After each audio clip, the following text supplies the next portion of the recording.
más millones y estamos muy tristes porque mi mamá se perdió. Es todo lo que tiene que hacer. ¿Por qué, mamá?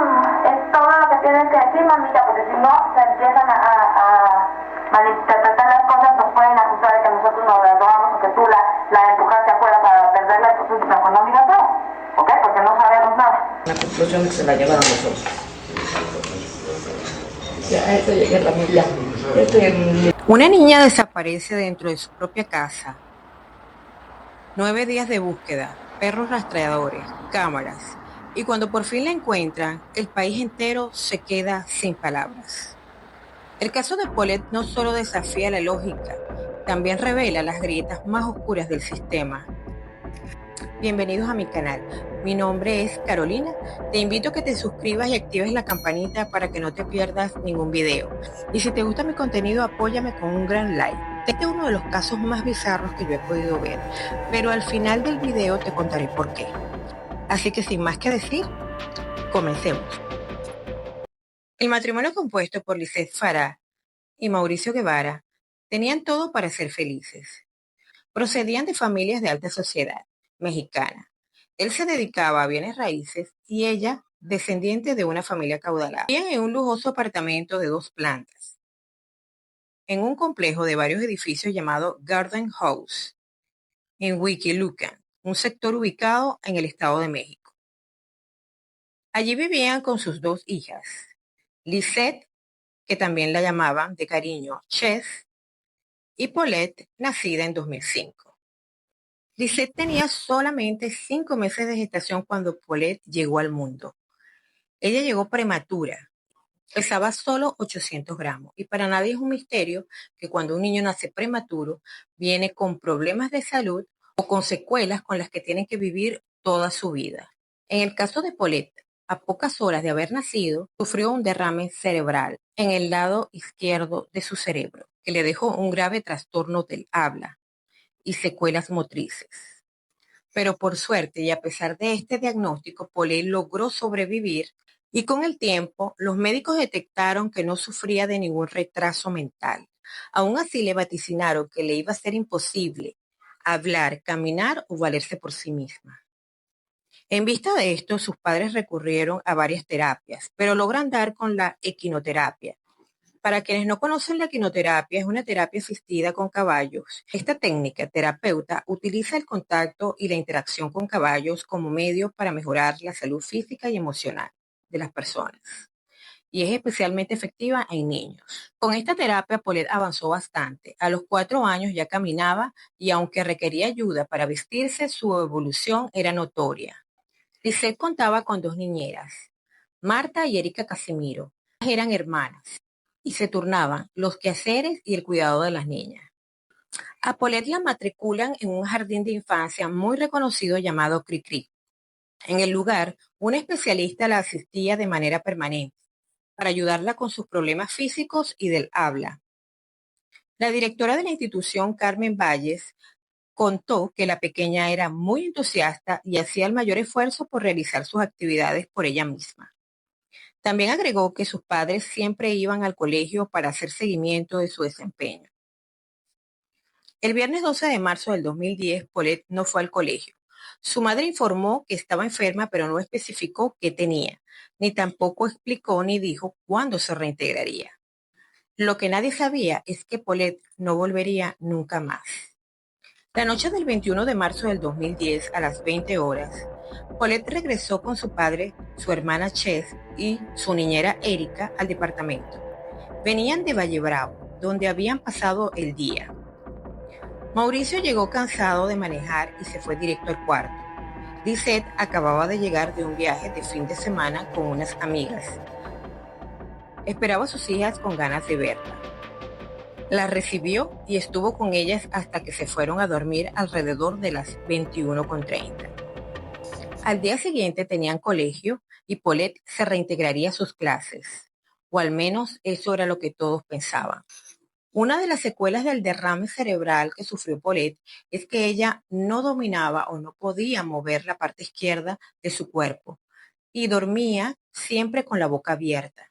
Por eso, todas las noches le colocaban sobre su boca un parche de cinta adhesiva sobre sus mejillas. Esto con el objetivo de que mantuviera su boca cerrada. Cabe mencionar que días antes a Paulette le habían cambiado la cama por una más grande. Mañana del lunes 22 de marzo, la niñera Erika Casimiro fue a levantar a Paulette para vestirla y darle el desayuno, pero se llevó una sorpresa. Al percatarse que la cama doble estaba vacía, levantó la colcha y movió las almohadas y Paulette no estaba. Sorprendida, salió de la habitación y le preguntó a Mauricio, ya que estaba saliendo a trabajar, si había visto a Paulette. Él respondió que no, que le preguntara a su esposa. Erika fue a la habitación principal y le preguntó a Lisette, que aún estaba medio dormida, si Paulette estaba con ella. Esta se sorprendió y le respondió que no. Le dijo que revisara el cuarto de juegos o que debía haber salido detrás del papá. Erika le hizo caso y siguió buscando, pero no la encontró. Al regresar, encontró a Lisette tomando un café y fumando cigarrillo. Todavía no estaban preocupados. Mauricio empezó a buscar en armarios, pensando que su hija pudo haberse escondido en algún rincón. La hija mayor, Chess, de 7 años, ya había salido al colegio, en el ómnibus escolar.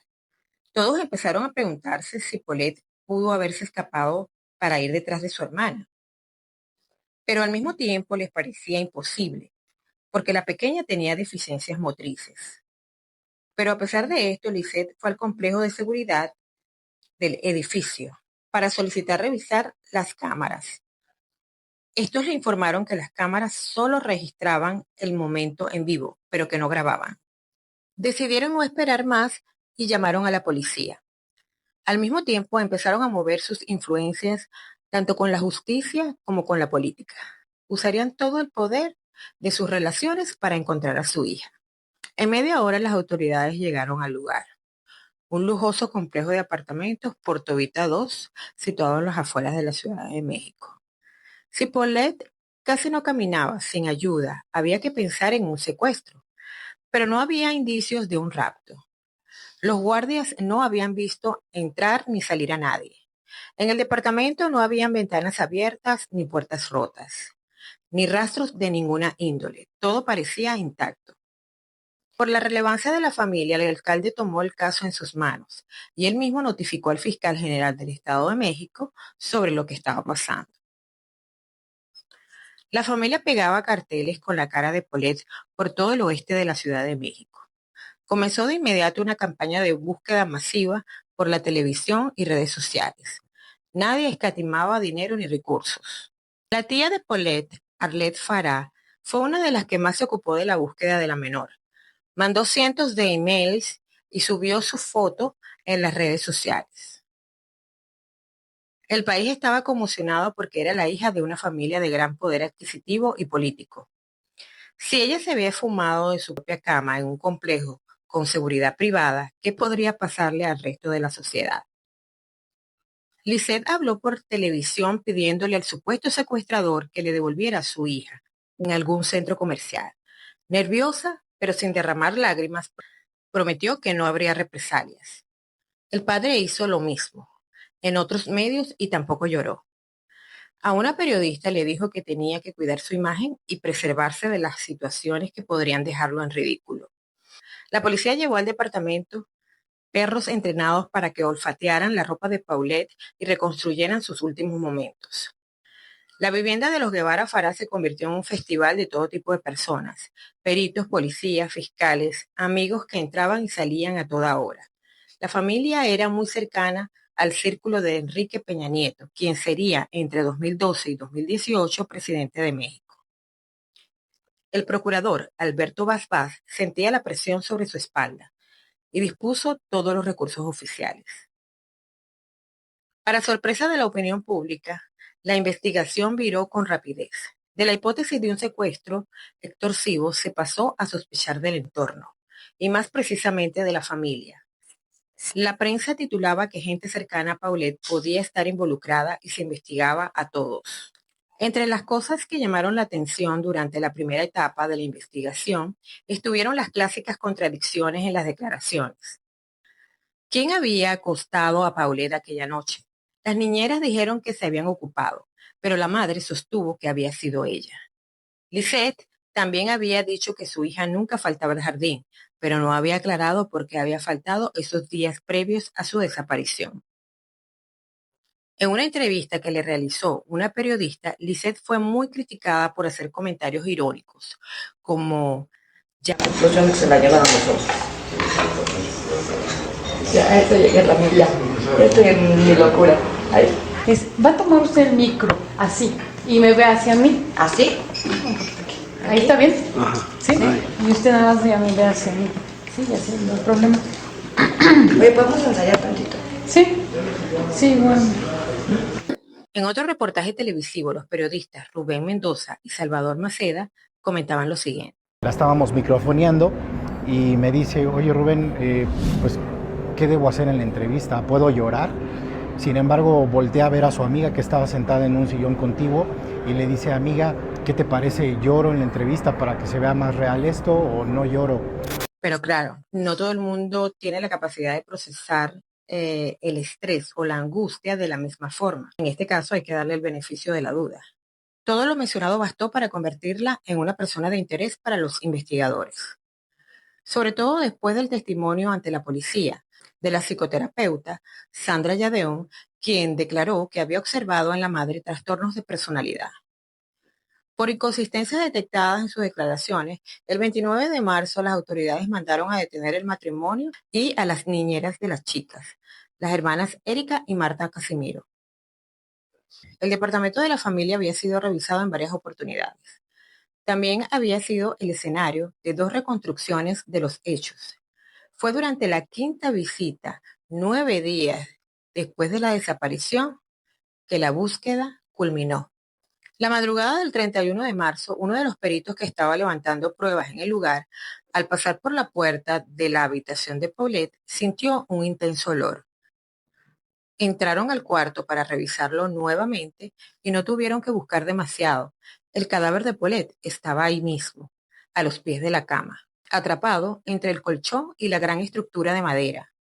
El cuerpo estaba enredado entre sábanas y mantas, en estado de descomposición. Paulette llevaba puesta su pijama con dibujitos de renos rojos. Los investigadores entraron en shock y en el país estalló la incredulidad generalizada. El procurador Alberto Basbás llamó a una urgente conferencia de prensa. La autopsia no encontró sustancias tóxicas ni drogas en el sistema de Paulette, tampoco violencia física o sexual. Sí hallaron los 2 pedazos de tela adhesiva de formato rectangular colocados de manera vertical sobre sus mejillas, esos que se habían utilizado para mantener su boca cerrada. Por lo demás, todo el resto era parte de los procesos naturales del paso del tiempo sobre un cuerpo en descomposición. La muerte de la menor había sucedido entre 8 y 9 días antes del hallazgo del 31 de marzo. Encontraron alimentos en su estómago ya que ese día había comido 5 horas antes de dormir. La causa de la muerte: asfixia mecánica por obstrucción de las cavidades nasales y compresión tórax abdominal.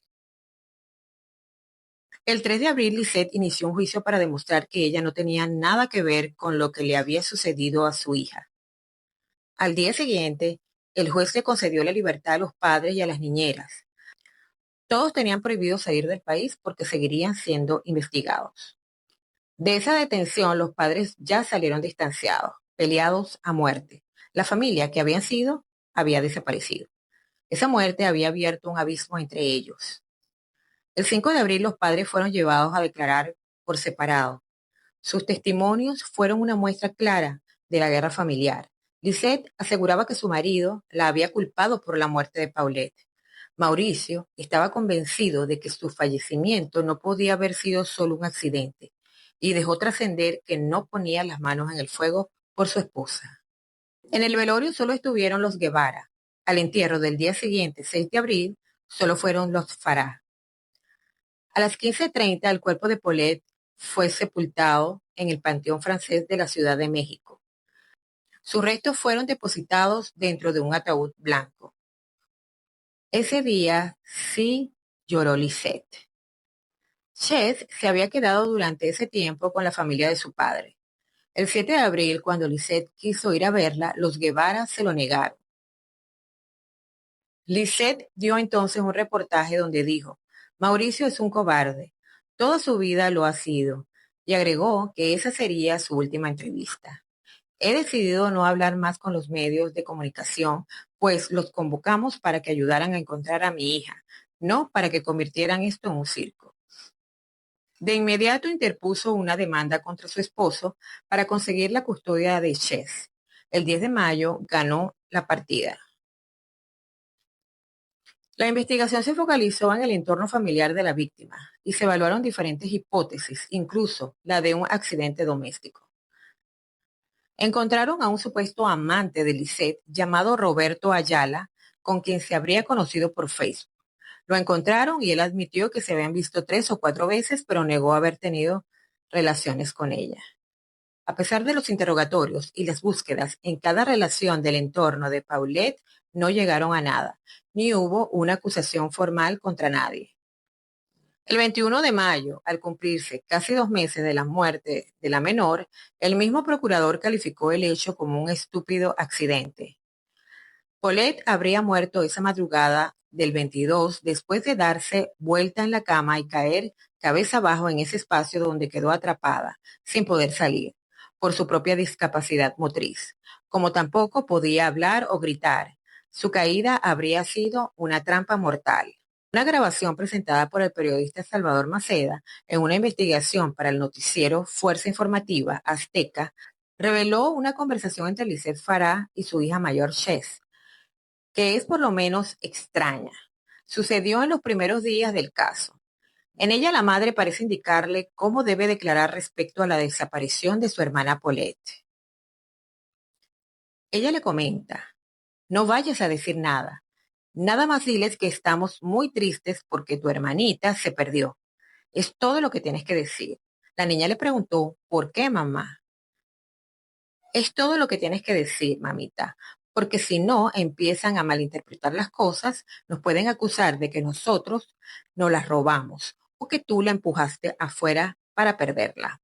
Entonces tú mejor no digas nada, ¿ok? Porque no sabemos nada.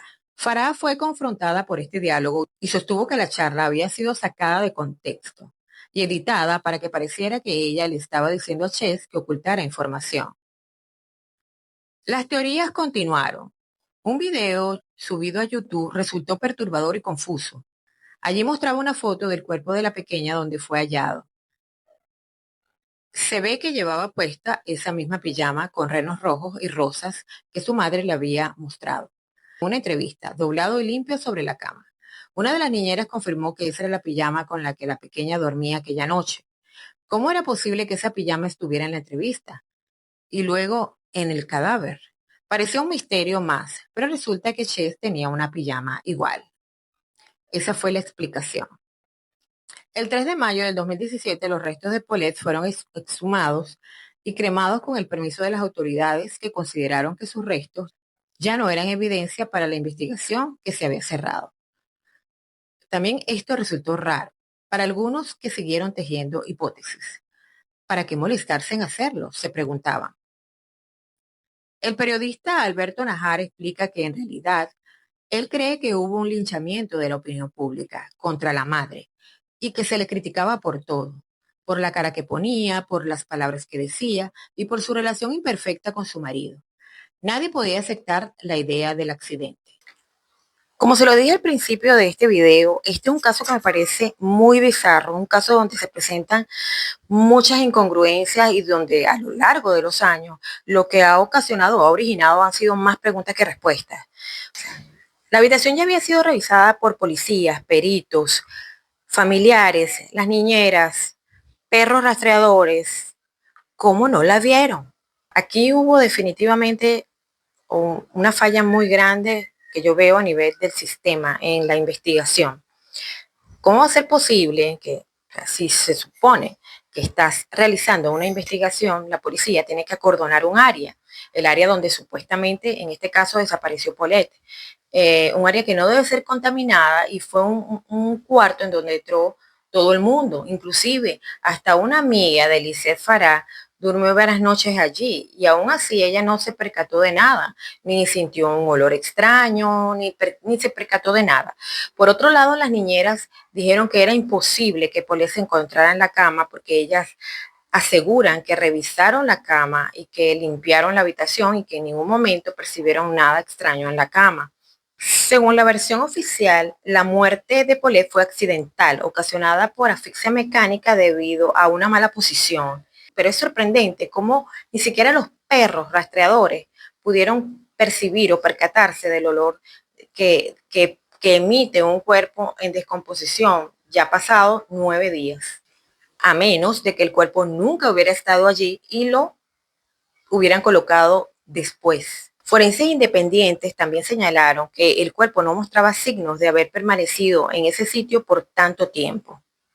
No había rastros de vómitos, fluidos ni olor acorde con 9 días de descomposición encerrada. En la descripción de este video te estaré dejando un enlace donde se le realizó la entrevista a una especialista forense y que es bastante interesante. Yo les invito a que la vean. Y déjame abajo en los comentarios qué opinas sobre este caso. Y por aquí te estaré dejando 2 casos recomendados.